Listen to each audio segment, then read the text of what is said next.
오늘 우리에게 주시는 하나님 말씀 함께 교독하도록 하겠습니다. 요한복음 6장 16절로 21절까지 말씀입니다. 요한복음 6장 16절로 21절 교독하겠습니다. 저물매 제자들이 바다에 내려가서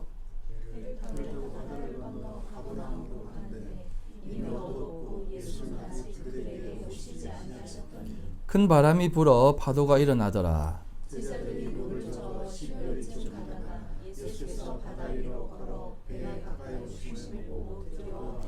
이르시되 내니 두려워하지 말라 하신대.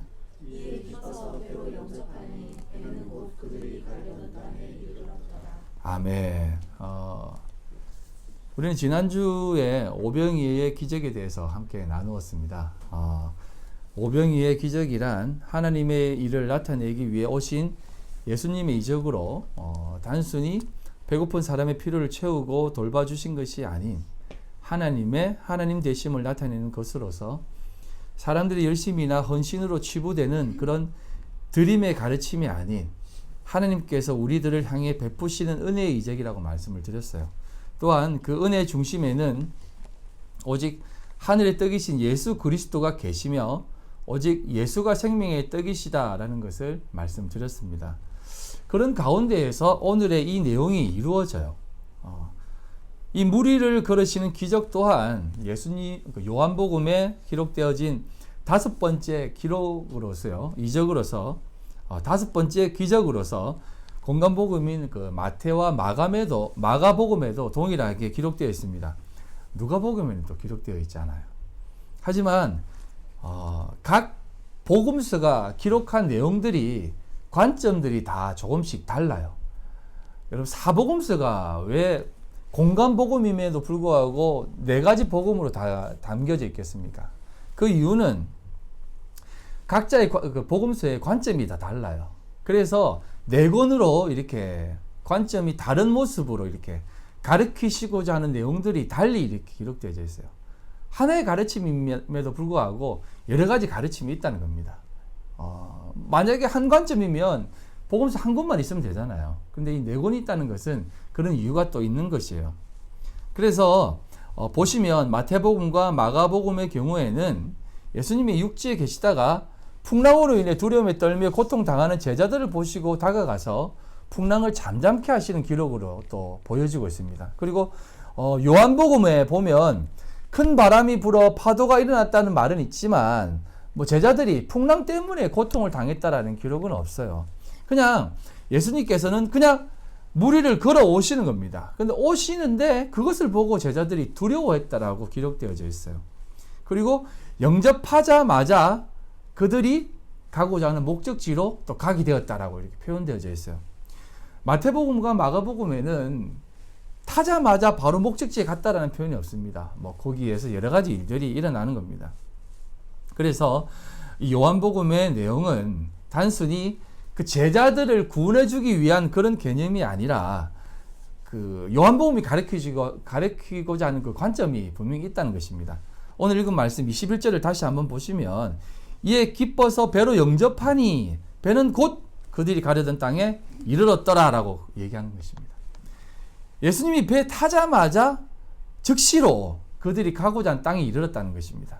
이런 기록들을 보면 우리에게 가르치시고자 하는 하나님의 뜻이 있다는 것이에요. 그 이유에 대해서 조금씩 살펴보겠습니다. 자, 그 이전에 마태복음과 마가복음에는 이렇게 기록되어져 있어요. 14장, 마태복음 14장 32절로 34절. 배에 함께 오름에 바람이 그치는지라 배에 있는 사람들이 예수께 절하며 이르되 진실로 하나님의 아들이소이다 하더라. 그들이 건너가 게네사렛 땅에 이르니 라고 되어 있고요. 마가복음 6장 51절로 53절에는요.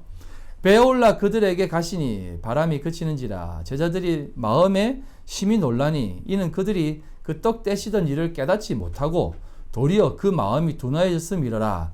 건너가 게네사렛 땅에 이르러 대고라고 나와 있습니다. 요거 나중에 다 참고하기 때문에 이렇게 한번 읽어보았습니다. 보시다시피 마태복음이나 마가복음에는 즉시 곧이라는 표현이 없습니다. 그냥 예수님께서 배에 오르시고 바다를 잠잠케 하신 후에 그들이 배를 타고 바다를 건너는 모습으로 기록되어져 있어요. 그럼에도 불구하고 요한복음만은 의도를 가지고 제자들이 예수님을 배로 영접하자마자 즉시 그들이 가려는 땅에 이르렀다라고 표현합니다. 영접과 이르렀다라는 표현을 씁니다. 이 말의 의미가 참 여러 가지 뜻을 담고 있다는 겁니다. 자, 그래서 이 부분을 생각하시면서 그 다음으로 한번 넘어가 보도록 하겠습니다.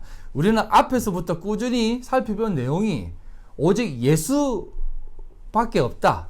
예수만이 이 모든 것들을 행하시는 분이다라고 계속 배워왔잖아요. 그렇기 때문에 이 무리를 걸으신 예수님에 대한 부분도 그러한 부분들 속에서 같이 보아야 된다는 것입니다. 그래서 오병이의 내용도 이 무리를 걸으신 예수님과 연결해서 보아야 된다 이 말이에요. 그렇기 때문에 다섯 번째 기적 역시도 세상의 떡, 무리를 걸으신 예수님 동일한 개념으로 그 모든 것들을 일으키시는 분이시다라는 그런 생각 속에서 보아야 되는 겁니다. 그렇게 보지 못하는 것들이 있기 때문에 예수님이 물 위도 한 번 더 걸으신 것이에요. 마가복음 6장 52절입니다. 이는 그들이 그 떡 떼시던 일을 깨닫지 못하고 도리어 그 마음이 둔하여졌음이러라 라고 합니다. 제자들 역시도 떡을 떼는 그 오병이의 역사를 바라보면서도 여전히 마음이 둔해가지고 그것을 깨닫지 못했다는 것입니다. 여러분들이 낫다는 거예요. 여러분들은 그 이유에 대해서 아시지 않습니까?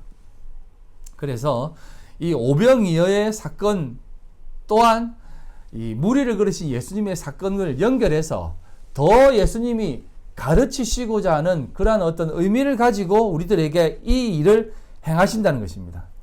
그래서 그 예수님은 무리를 걸으시는 그러한 모든 모습들, 그러한 기적들까지도 일부러 준비하시고 행하신다는 것이에요.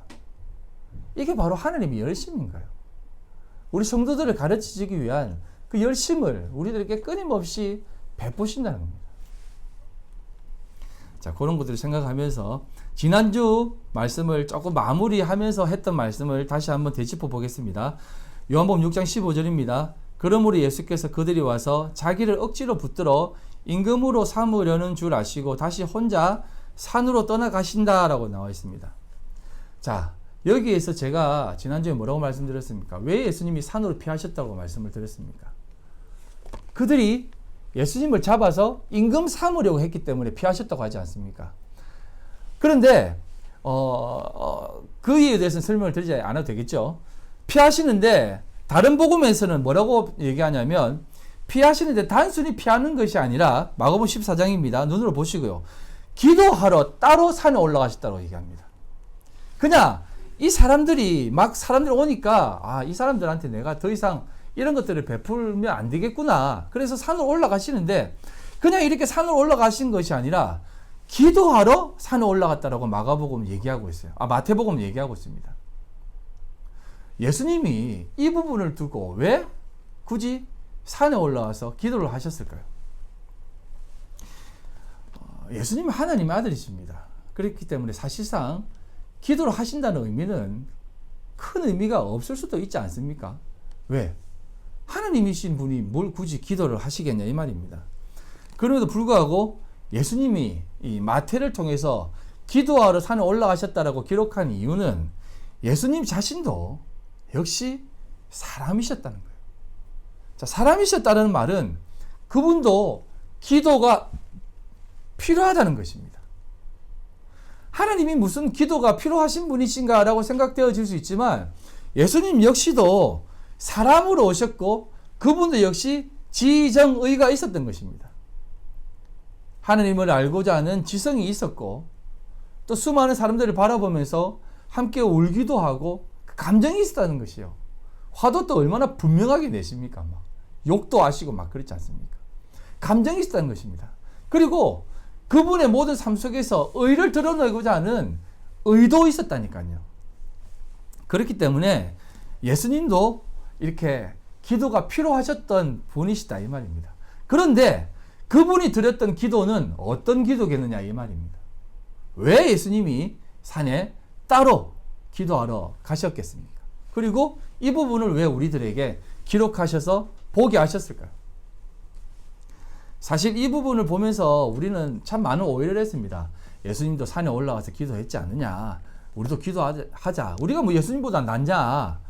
우리도 열심히 기도해야지. 그래서 얼마나 산기도를 많이 했습니까? 저도 산기도 참 많이 했어요.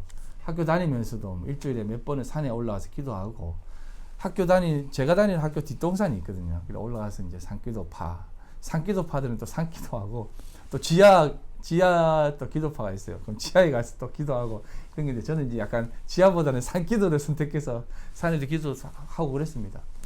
근데 산기도가 참 좋아요. 산에서 기도하면 또 기도도 잘 되고 이랬습니다. 그래서 저도 이제 그게 좋으니까 학생 사회 갈 때, 초창기 전도사 시절 때는 꼭 제가 이제 사회 가던 곳에는 한 달에 한 번씩 교사들이 이끌고 산에 올라와서 기도도 하고 그랬습니다. 그리고 뭐 어떤 일이 행사가 있으면 또 기도하러 올라가기도 하고.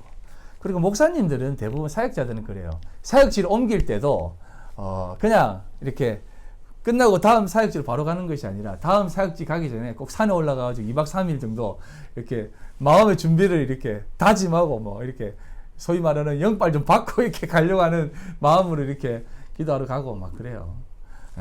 그런데 이제 그런 어떤 영적 무장의 마음으로 올라가기도 하는데 예수님이 무슨 영적 무장이 필요했겠습니까? 그런데 이렇게 예수님이 올라가신 그 이유는 사실상 너희들에게도 산기도 해라 라고 하는 것이 아니라 예수님이 가신 산도 의미가 있는 것이고 기도하러 가신 이유도 의미가 있는 것입니다. 예수님이 기도하러 가신 이유는 딱 두 가지예요. 첫 번째는 우리를 위해서, 제자들을 위해서 기도하러 가신 것이고, 두 번째는 자기 자신을 위해서 가신 것입니다. 자, 제자들을 위해서 가신 이유가 무엇이겠습니까? 요한복음 17장 9절로 10절입니다. 예수님은 그렇게 모든 사역들을 준비하면서 제자들을 먼저 좀 이 말을 좀 이해하셔야 돼요. 이스라엘 백성들도요, 샘플이에요. 예. 표본입니다, 표본. 구약에 있는 모든 사람들도 신약을 살아가는 우리들을 위해 준비되어진 표본이에요. 이렇게까지 말씀드리면 좀 그렇겠습니까? 엑스트라입니다. 예. 우리가 그 큰 그림을 그려주기 위해서 그려놓은 거예요. 제자들도 마찬가지입니다. 예수님의 가르침을 우리에게 가르쳐주기 위해서 준비되어진 제자들이라니까요. 그렇기 때문에 그들이 그렇게 풍랑을 겪게 하시는 겁니다. 그러니까 예수님이 누구를 위해 기도했겠습니까? 그렇게 풍랑을 겪게 하고 여러 가지 상황을 견디게 하고 막게 하는 제자들을 위해서 기도하시려 가신 거예요. 요한복음 17장 9절로 10절입니다. 내가 그들을 위하여 비옵나니 내가 비옵는 것은 세상을 위함이 아니요 내게 주신 자들을 위함이니이다. 그들은 아버지의 것이로소이다. 내 것은 다 아버지의 것이요 아버지의 것은 내 것이온데 내가 그들로 말미암아 영광을 받았나이다. 나는 세상에 더 있지 아니하오나 그들은 세상에 있사옵고 나는 아버지께로 가옵나니 거룩하신 아버지여 내게 주신 아버지 이름으로 그들을 보존하사 우리와 같이 그들도 하나가 되게 하옵소서라고 하는 겁니다. 예수님은 그 제자들의 삶을 가르치고 이끄시면서 그 제자들이 겪게 될 그런 모든 상황들을 위해 기도하신 것입니다.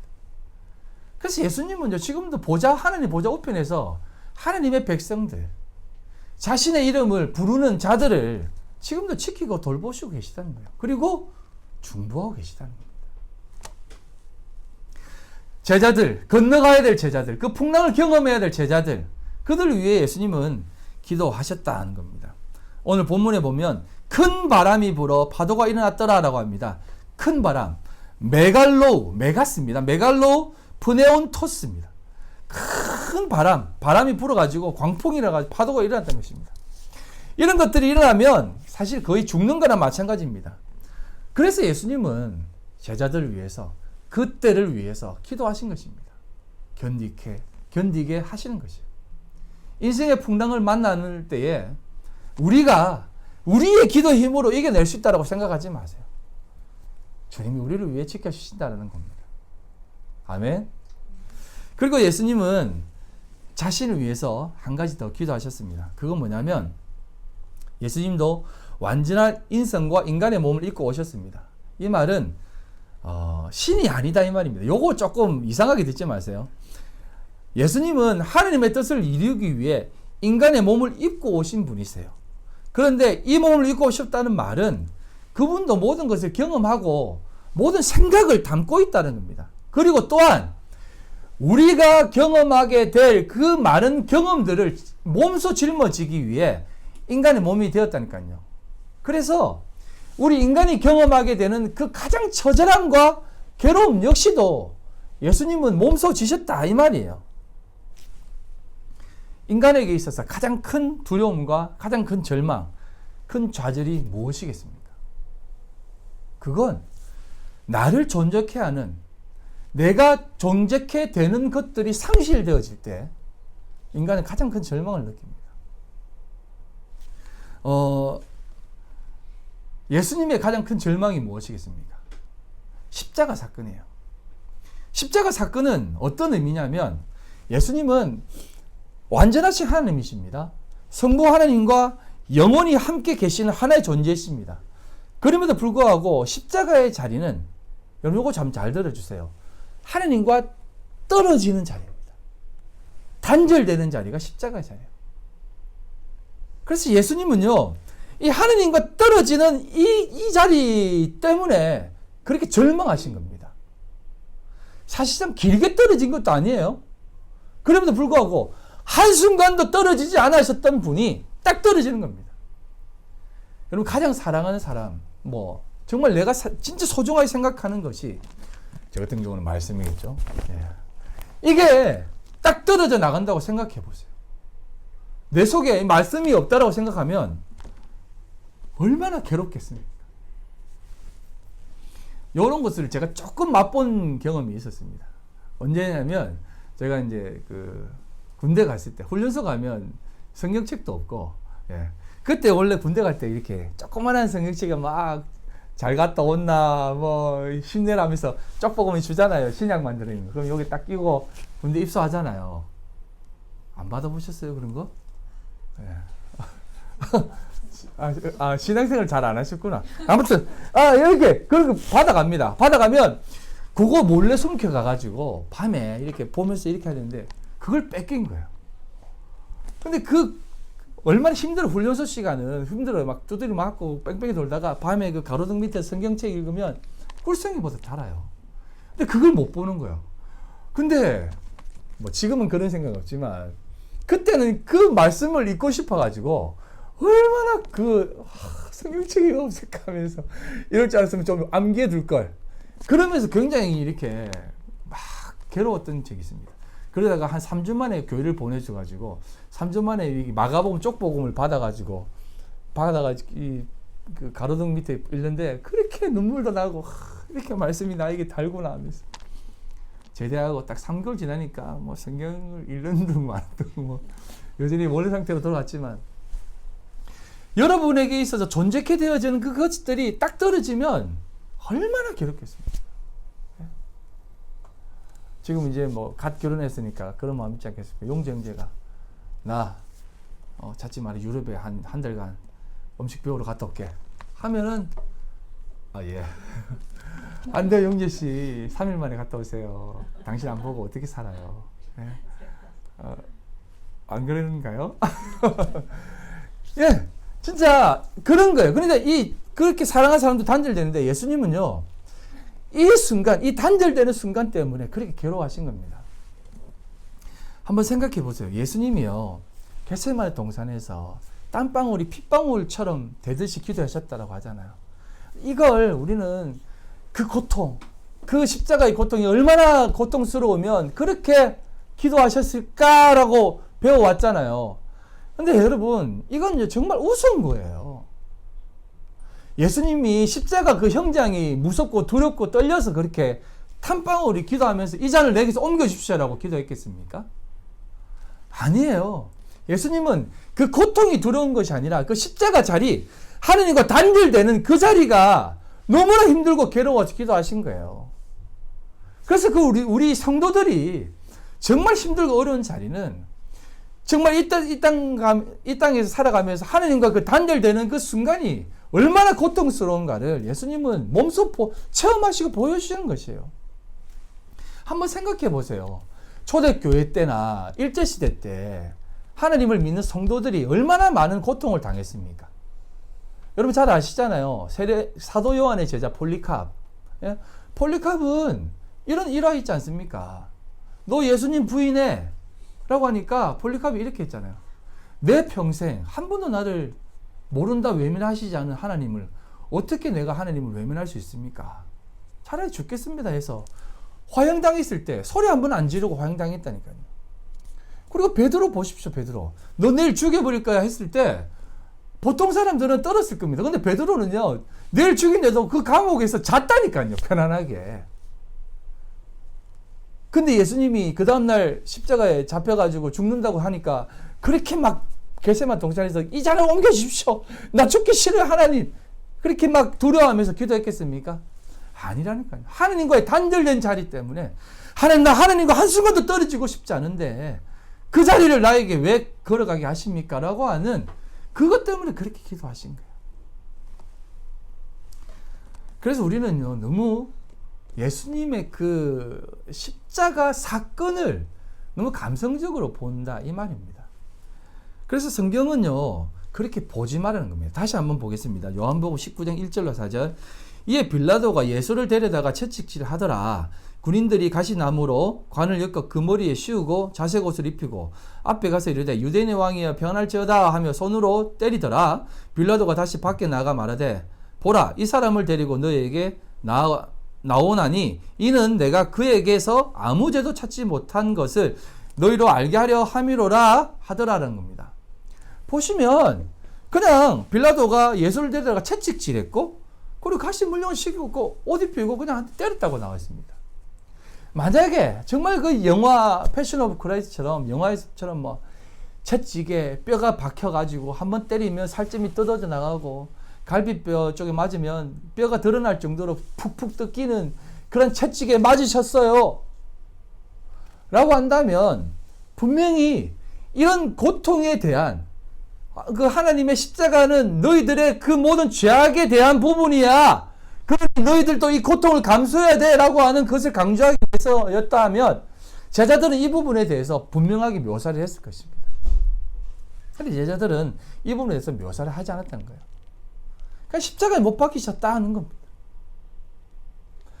예수님이 십자가에 못 박히신 것은 그런 의미라는 것이에요. 고통에 초점이 있는 것이 아니라 십자가 사건에 고통이 있는 것이 아니라 그 사건은 하나님이 우리를 위해 준비해 놓으신 그 인간에 대한 그 모든 그 간절한 마음이 담겨져 있다는 것을 우리들에게 보라는 것입니다. 그래서 우리에게 하나님과의 그 단절된 그 자리는 이렇게 고통스러운 것이야 라고 하는 것을 보여주는 것입니다. 그래서 예수님은 산으로 올라가서 기도했다는 것입니다. 산이 어떤 곳입니까? 산은 제가 성전이라고 말씀을 드렸잖아요. 하나님의 임재가 있는 곳. 그래서 그곳으로 올라가서 하나님과 교통하시는 것이에요. 세상 임금 3으로 했을 때 나는 세상 임금 그 어떤 부귀영화도 필요한 것이 아니야. 나에게 가장 필요한 것은 나의 존재 가치는 내가 이곳에 있는 이유는 하나님과 교제하는 것이야. 하나님과 함께하는 것이야 라고 하면서 산에 올라가셨다 이 말입니다. 그래서 예수님은 산에 올라가셔서 하나님을 만나신 것입니다. 하나님과 참된 교제를 나누기 위해서. 거기에서 예수님 자신의 참된 필요를 채우시는 것입니다. 그래서 우리들에게 그것을 보여주시면서 하나님과의 단절된 것이 바로 지옥이다라는 것을 가르쳐 주는 거예요. 그래서 사도신경에 예수님이 지옥에 가셨다 이렇게 표현되어진 것이 있거든요. 그런데 그거를 우리 개정에도 뺐지만 사실 그 천주교에서는 이 부분을 넣어요. 그래서 예수님이 지옥에 가셨다. 예수님 십자가에 못 박히셨을 때 그때 지옥 형벌을 받으셔서 불신자들이나 성도들이 죽음의 고통 가운데 떨어지는 그 지옥의 형벌에서 직접 체험하셔서 그곳에 한 이틀 계셨다 이렇게 얘기도 하는데 사실은 그런 게 아니에요. 하나님과 단절된 자리가 지옥이잖아요. 제가 이 부분을 설명을 드렸잖아요. 아무리 잘 살고 잘 먹고 잘 놀아도 하나님과 단절된 것은 그거 지옥이에요. 지옥이 뭐예요? 흙들이 모여가지고 하나님 자리에 있는 것이 지옥입니다. 뒤에 한 번 더 설명을 드리겠지만 육체가 되었다라는 것은 그들이 뭐 죄악 덩어리가 되고 뭐 우리가 지금 생각하는 뭐 악인이 되었다라는 개념이 아니라 하나님 필요 없는 존재가 되었다는 것이죠. 나 하나님 필요 없어. 하나님이 필요 없다는 것은요, 아무 문제가 없는 삶을 사는 겁니다. 여러분들 자신을 한번 돌아보세요. 하나님 필요 없는 삶이 어떤 삶이에요? 아무 문제 없고 자식들 잘 자라고 남편 돈 잘 벌어오고 우리 몸 건강하면 하나님 필요 없잖아요, 솔직히. 안 그래요? 우리 하나님 찾을 때 언제 찾습니까? 자식이 속색일 때, 남편이 속색일 때, 몸이 아플 때 하나님 더 간절히 찾잖아요. 문제 생길 때. 근데 하나님을 찾지 않는 시기는 정말 태평성대한 때입니다. 그게 바로 지옥이다 이 말이에요. 그래서 예수님은 제자들에게 이 부분을 가르쳐 주신 것입니다. 그래서 오늘 본문 19절로 21절을 다시 보시면 이렇게 나옵니다.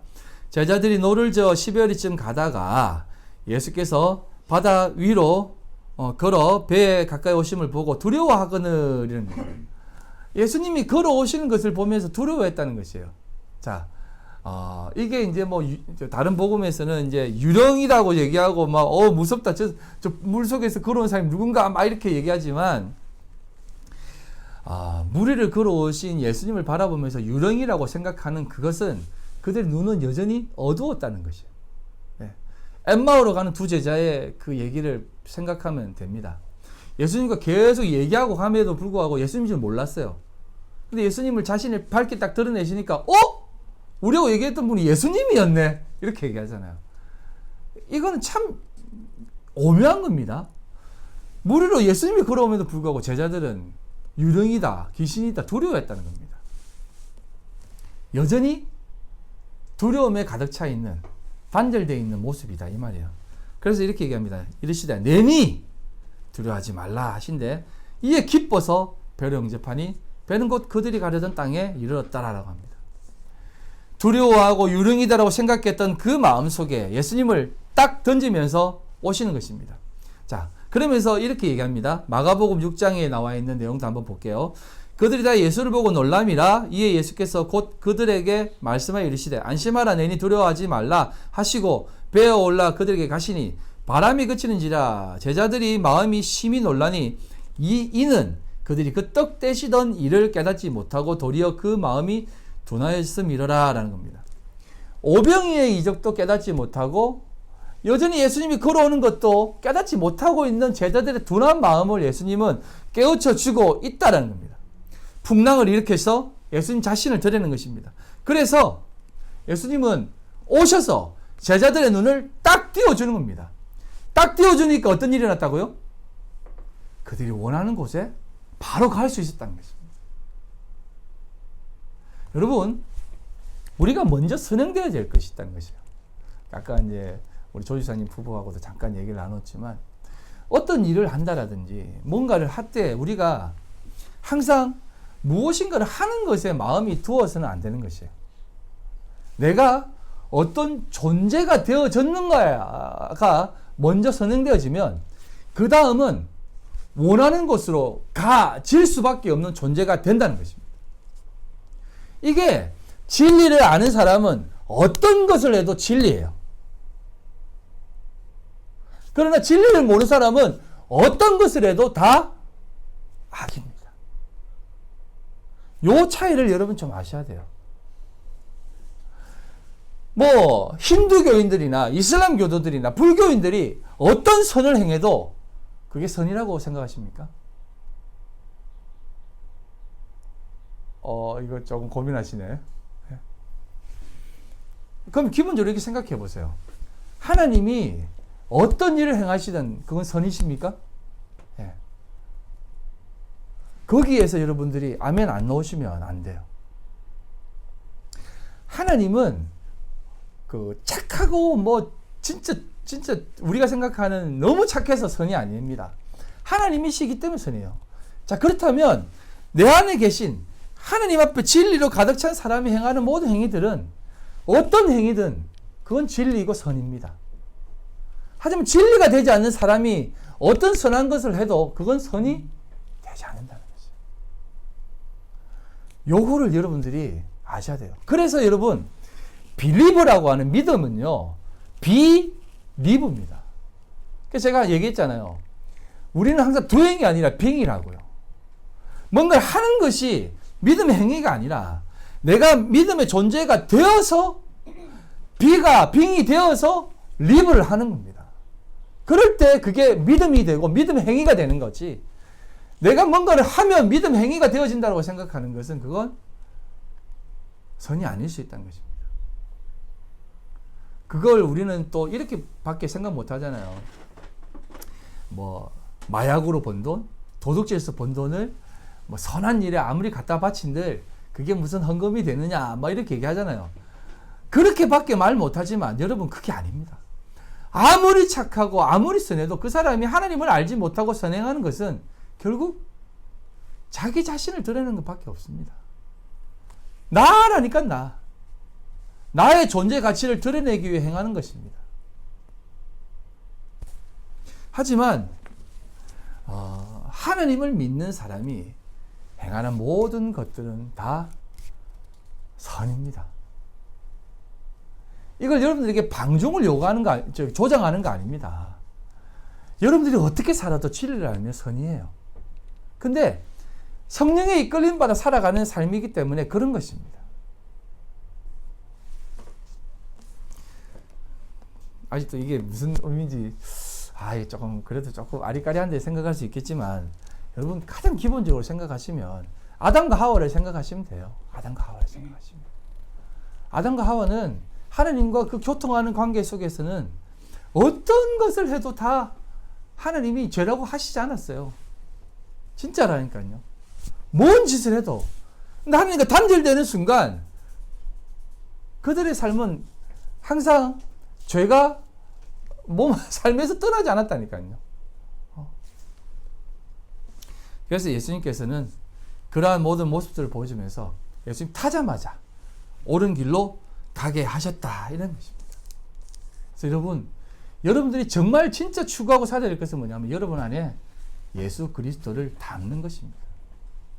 예수 그리스도를 담아 우리들에게 그러한 모든 것들을 깨닫게 하시는 삶을 살아가야 되는 것입니다. 그럴 때 여러분들은 참된 성령의 충만함을 받는 삶이에요.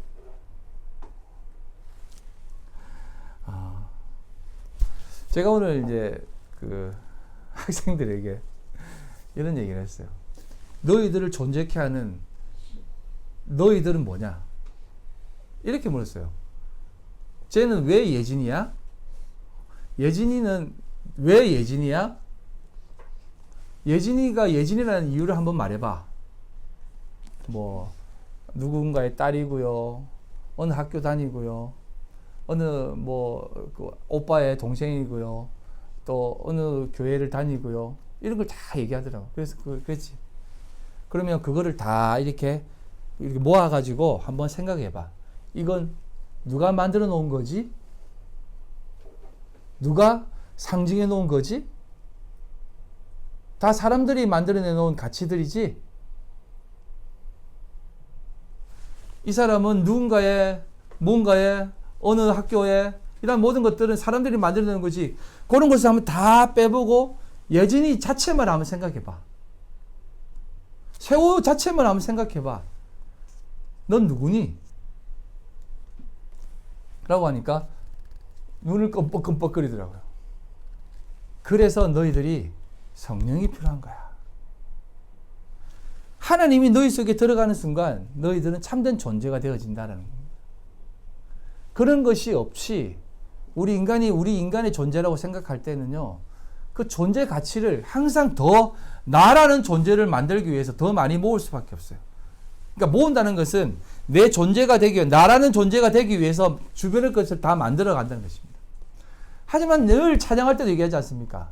내가 주인 삼은, 내가 나라고 생각하는 모든 것을 내려놓고 주님 앞에 선다고 하잖아요. 그런 것들 다 내려놓고 주님 앞에 한번 딱 서보십시오. 뭐만 남습니까? 그게 주님 백보자 심판 앞에 서는 우리들의 모습 아닙니까? 그래, 네가 가지고 온 거 다 불에 타 없어질 거야. 뭐니? 네가 내미는 게 뭐니? 라고 했을 때 우리가 내밀 수 있는 게 뭡니까? 없어요. 없다니까요. 이것밖에 없습니다. 주님이 나에게 입혀주신 의의 옷, 나와 함께 하신다고 하신 그 주님의 약속, 이것밖에 없습니다. 그래? 넌 통과. 너는 옳은 것 가져왔구나 라는 것입니다.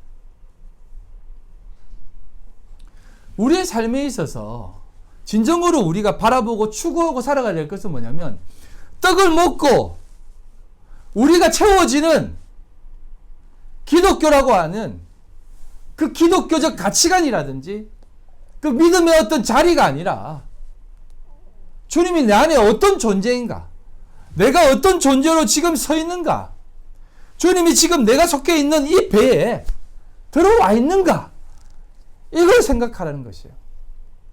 주님이 타는 순간 우리는 올바른 길로 갈 수 있다니까요. 이게 다 풍랑을 준비해 주고 우리 가르쳐 주시는 거 아닙니까? 노아의 홍수도 마찬가지고요. 구약의 그림도 그것을 얘기하는 거 아닙니까? 아무리 잘 살고 즐겁게 살아도 그곳은 다 물로서 멸망의 자리, 물 밑에 있는 자리라는 것이에요.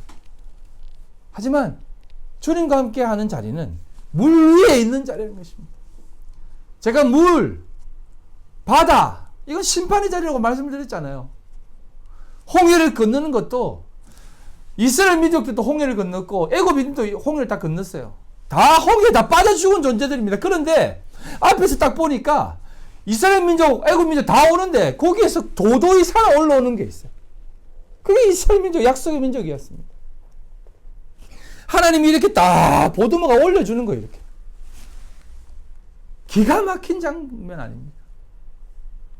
그 풍랑 속에서 다 빠져있는 자에 주님이 딱 타시는 순간 바다는 잔잔해지고 배는 갈 곳을 쭉 가는 거예요. 그 풍랑 치는 바다에 모든 사람들이, 모든 것이, 기식이 있는 모든 것이 다 육체입니다.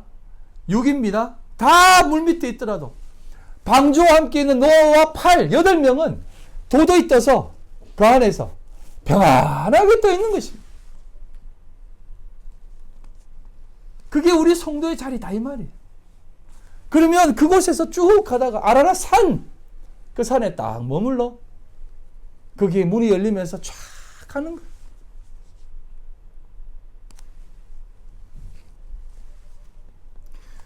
그런 자리가 우리의 자리다 이 말입니다. 하지만 세상의 자리는 어떤 자리겠습니까? 시편이 이렇게 기록하고 있습니다. 77편 16절로 20절. 하나님이여 물들이 주를 보았나이다. 물들이 주를 보고 두려워하며 기쁨도 진동하였고 구름이 물을 솟고 궁창이 소리를 내며 주의 화살도 날아갔나이다.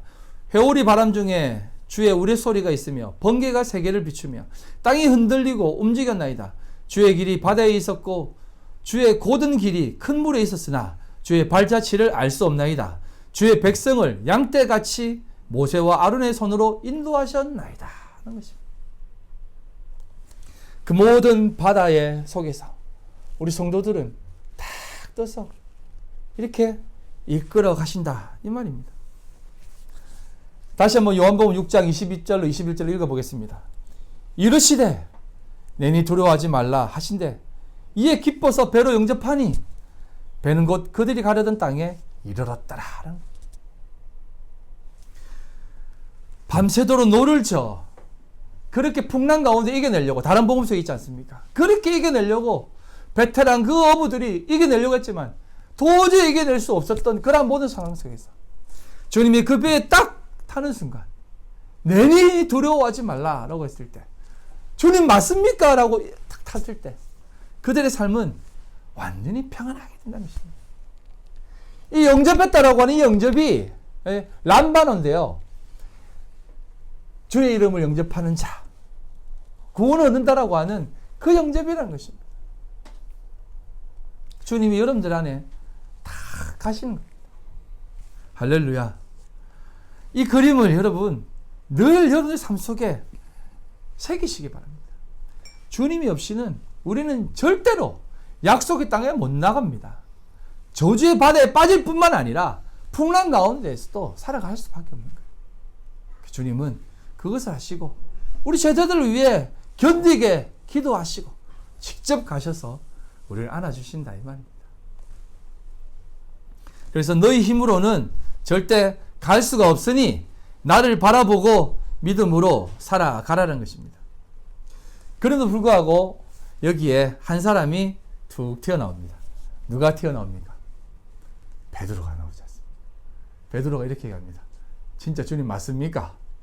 그러면 나도 무리로 좀 불러주십시오. 베드로는 멋지게 무리를 걷습니다. 누가 이런 얘기 하더라고. 그래도 베드로는 무리를 걷는 경험 한번 했지 않느냐. 이 경험이 얼마나 큰 경험이냐. 라고 얘기하는데, 그건 뭔 경험, 그런 경험 아무 의미 없습니다. 나중에 뒤에 예수님한테 막이라고 욕도 들어먹고, 예? 남들 안 하던 3번까지 부인도 하고, 예수님 부활했지만 쪽팔려가지고 물고기 잡으러 가고, 주님 오지 마세요. 쪽팔립니다. 그렇게까지 살아왔던 베드로인데 그 경험이 무슨 의미가 있겠습니까? 그래서 여러분, 무리를 겪는 경험, 나에게도 좀 주세요. 이런 체험 달라고 하지 마세요. 지금도 한국에 있는 수많은 교회들이 이런 체험 달라고 기도하지 않습니까? 그래서 산기도 가면 꼭 이런 체험 달라고 기도해요. 산에서 기도하는 사람들 한 90%는 올라가서 뭔가 하나 이렇게 걸쭉한 거 한번 받고 오고 싶어서 올라가지 않습니까? 근데 그러지 마세요. 우리 김상하 집사님이 어제 잠깐 봤는데, 은사 중에 제일 밑에 있는 은사가 뭐 방언의 은사라고 하는데, 뭐 알고 있는지는 모르겠지만 방언의 은사는 사실 그 방언의 은사는 그 난곳 방언으로라는 표현을 보시면 알 수 있겠지만, 방언의 은사는 지금에 말하는 방언의 은사는 방언이 아니에요. 그거는 혀풀림이라고 하는 거고, 방언이라고 하는 것은 난곳 방언이거든요. 내가 이렇게 한국말로 하면 여러분들이 중국말, 영어, 뭐 스페인어로 다 들을 수 있는 그거예요. 그게 방언의 은사입니다. 예. 그러니까 제가 여기서 뭐 중국말로 와인이 하면 다 알아듣는 그게 방언의 은사예요. 근데 그걸 무슨 그게 은사겠습니까? 방언이 무슨 마귀는 못 알아듣는 기도다. 그래서 기도할 때 방언으로 기도하면 마귀가 방해를 못한다. 그래서 방언으로 기도하면 하나님이 바로 직통으로 받는 기도가 방언 기도고, 한국말로 기도하면 마귀가 그 중간 낚아채 가지고 다 소멸시키니까 방언 기도하자. 이건 무슨 그 이상한 얘기입니까? 그거 아니에요. 그런 건 아니고, 그냥 그거 우리가 그런 거 아닌가? 그런 것 같은데, 방언 기도하면 약간 기도가 잘 되긴 해요. 막 이렇게 막 몰입해가지고 올랄라 하면 한 2시간 했는데도 불구하고 한 2분 지난 것 같아요. 저도 그런 경험이 있습니다. 막 뜨겁게 막 몰입하고 기도했는데 한 20분 기도한 것 같은데 막 2시간이 지나가고 있고 막 그런 경험도 있어요. 근데 그게 무슨 기도인지 기억도 하나도 안 나요. 뭔 말 했는지도 안 나고, 그냥 마음만 조금 편하네요. 좀 기도는 오늘 한 것 같네, 이런 느낌만 있지, 그런 기도는 의미가 없어요. 그러니까 그걸 추구하며 살아가는 그 삶은 베드로가 물을 한번 걷게 해주세요 라고 하는 그 치기 어린 그거예요. 근데 그럼 뭐합니까? 그러니까 바로 풍랑이 일어나니까 바로 빠져버렸다니까요. 똑같다니까. 물을 그런 분들, 그 배에 있는들 다 풍랑 보고 바둥댔던 똑같은 존재라니까요. 그러니까 예수님이 뭐랍니까? 제자들이 했던 말처럼, 야, 뭘 보고 있니? 하면서 내 손을 잡아라. 왜 믿음이 없냐? 왜 풍랑을 보느냐? 하면서 예수님이 손을 잡아주지 않습니다. 예수님 손을 붙잡고 나가야 된다는 것입니다. 그게 마태복음 14장 27절 37절 아닙니까? 바람을 보고 무서워 빠져가는지라 소리질러 이르되 주여 나를 구원하소서 하니 예수께서 즉시 손을 내밀어 그를 붙잡으시니 이르시되 믿음이 적은 자야 왜 의심하느냐 하시고, 무리를 그런 행위가 의심한 것입니다. 아시겠죠? 그러니까 그런 의심하지 말라는 것입니다. 주님이 함께 하시면 반드시 여러분들 목적지로 가신다는 것입니다. 그래서 우리가 정말 깨달아야 될 것은 뭐냐면, 이 풍랑의 바다에 하나님, 나는 주님 없으면 이 풍랑의 바다에서 벗어날 수 없습니다. 우리 배우사님이 기도했던 것처럼 이 코로나 시대에 이 역병 속에서 하나님이 도와주시지 않으면 너무 힘들고 어렵습니다. 이 순간 어떻게 나갈지 모르겠습니다. 회사 생활, 직장 생활, 이 모든 삶 속에서 너무나 힘들고 어렵습니다. 주변의 모든 사람들이 나만 보고 있는 것 같습니다. 하나님 어쩌면 좋습니까? 도와주세요. 인도해 주세요. 이끌어 주세요. 라고 하는 마음으로 나아갈 때 너 무엇 바라보고 있니? 나를 바라봐라 하시며 내가 너와 함께 한다 라고 하시며 나와 함께 가자 라고 하십니다. 그런 삶을 살 때 우리는 그 풍랑이 있는 바다, 심판의 바다, 그 저주의 바다에서 방주가 유유히 떠오르듯 떠올라 믿음으로 걸어갈 수 있다는 것입니다. 세상 바라보지 마십시오. 노아 시대 조금만 더 설명하겠습니다. 그때에 하나님의 아들들이 사람의 딸들을 바라보며 취하여서 만들어내는 것이 무엇입니까? 용사, 당대의 유명한 자, 네피림, 모든 세상의 권력들이었고 세상이 우러러보는 존재들이었습니다. 근데 그런 존재들이 다 어떻게 되었습니까? 다 바다에 빠져 죽었습니다. 하지만 모두가 다 손가락질 했던 그 노아와 그 8명의 식구들은 방주에 떠올라 그 믿음의 자리에서 하나님과 함께 나아갔다는 것입니다. 기독교란, 참된 신앙이란 그러한 자리라는 것을 꼭 기억하십시오. 그런 모든 모습 속에서 하나님은 우리와 함께 이 저주의 물에 걸어갈지라도 나와 함께 걸어가면 그 물 위를 걸어 올라갈 수 있을 것이다 라는 겁니다. 하늘이 된다라는 겁니다. 하늘 위에 주님 바라보시며 오늘도 여러분들 이 귀하고 복된 삶을 유유히 걸어가십시오. 풍랑이 있습니다. 항상 저주의 바다는 우리 속에 있습니다. 하지만 그 동일한 걸음 속에서 우리는 하나님이 딱 퍼서 이렇게 손바닥에 올려주신다는 것을 꼭 기억하시고 오늘도 참된 진리 가운데 믿음의 자리 나아가시는 귀한 성도님들 다 되시기를 주님의 이름으로 간절히 소망합니다. 아버지 하나님 영광과 찬송을 올려드립니다. 오늘도 연약하고 부족한 저희들의 모든 삶을 아시고 이 자리에 있게 해주심에 참 감사합니다. 풍랑이 일어나는 이 세상 가운데에 하나님과 함께 동행하는 이 자리에 있게 하여 주시고 그 자리 가운데에서 하나님과 함께 유유히 이 풍랑의 바다 헤엄쳐 주님이 원하시는 그 자리로 항해할 수 있도록 주여 도와 주시옵소서. 하나님 순풍에 돛단 듯 나아갈 수 있도록 주님 인도하여 주시옵소서. 오늘도 빈손 들고 나오지 않고 하나님 앞에 겸손히 귀한 물질을 올려드립니다. 하나님 기뻐 받아 주시옵소서. 이 귀한 물질 하나님 앞에 드려질 때에 오롯이 하나님의 영광만 나타나게 해주시고 정말 쉽지 않고 또 부족하고 연약하지만 아버지 앞에 드리는 이 귀한 물질 아버지 하나님 꼭 받아 주시옵소서. 드린 손길을 꼭 기억해 주시고 하나님의 놀라운 것들로 가득 채우시고 30배, 60배, 100배 결실 꼭 있게 하여 주시옵소서. 하나님 기뻐 받아 주시옵소서. 지금은 우리 주 예수 그리스도의 그 크신 은혜와 아버지 하나님의 극진하신 사랑하심과 성령님의 교통인도의 역사 충만하심이 오늘도 하나님 앞에 믿음의 항해하기를 기르시는 우리 모든 성도들 머리와 그들의 가정과 직장과 사업과 모든 삶의 터전 위에 지금으로부터 영원토록 함께 있을지어다. 아멘.